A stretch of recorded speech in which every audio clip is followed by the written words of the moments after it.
En 13 années de compétition, j'ai eu la chance de participer à plusieurs championnats du monde, Jeux panaméricains, Jeux pan-pacifiques et aussi Jeux paralympiques. Puis je dois dire que la récolte de la médaille de bronze aux Jeux de Rio en 2016, pour moi, c'est le gros highlight de ma carrière jusqu'à présent. Je crois que le sport paralympique est encore dans une grande phase de développement. Je pense qu'en ce moment, on est au stade où on a à mettre l'emphase sur l'histoire des athlètes qui participent.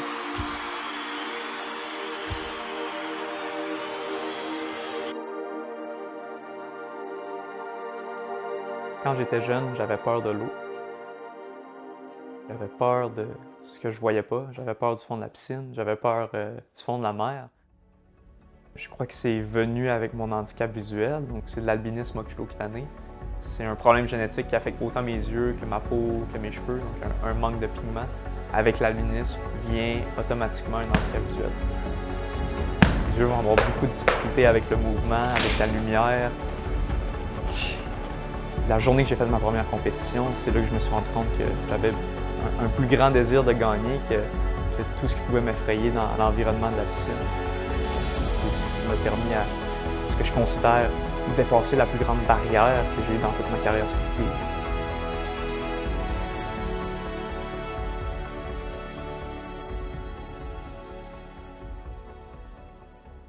Des fois, avec un handicap visuel, on n'a pas le choix de s'adapter aux situations qui nous entourent et à notre environnement. Je me souviens qu'en 2014, nous étions en camp d'entraînement en Floride, à l'extérieur, puis avec la lumière, puis le vent qui dérangeait ma vision. Mais pour moi, ça a fait en sorte que je suis rentré dans le mur tête première, j'ai fait une commotion cérébrale, j'ai dû quitter la piscine pendant des mois, puis juste me remettre de cette blessure-là. Ça m'a pris plusieurs années.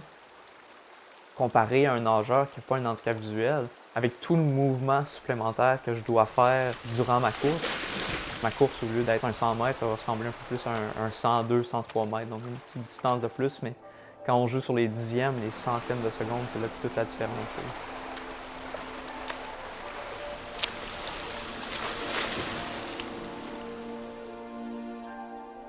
Dès mon arrivée à Rio, pour moi, les minutes passaient très, très lentement.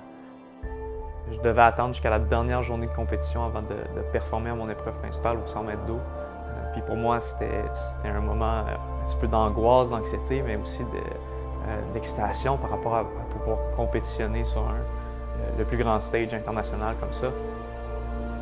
À la période avant ma course dans le Ready Room, jusqu'au moment où je touche le mur et je termine, pour moi, c'est complètement brouillé dans mon esprit. Je me souviens plus de rien à cause de l'émotion, puis le build-up de tout ce qu'il y avait avant.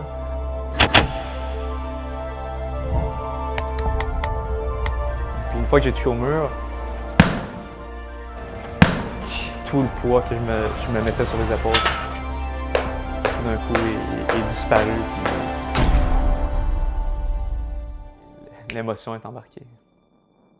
Cette émotion-là, qui est tellement puissante pour moi, ça a fait en sorte que j'ai pas dormi pendant les 48 heures après mon épreuve. C'est quelque chose que j'ai jamais vécu auparavant, puis encore aujourd'hui que j'ai pas revécu. Donc, c'était une sensation tellement puissante qu'il fallait vraiment la respecter, puis s'assurer que justement on en profite durant le moment présent.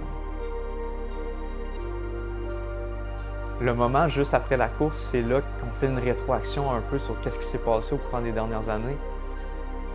On réalise l'ampleur des choses, on réalise les sacrifices qu'on a dû faire pour atteindre notre objectif.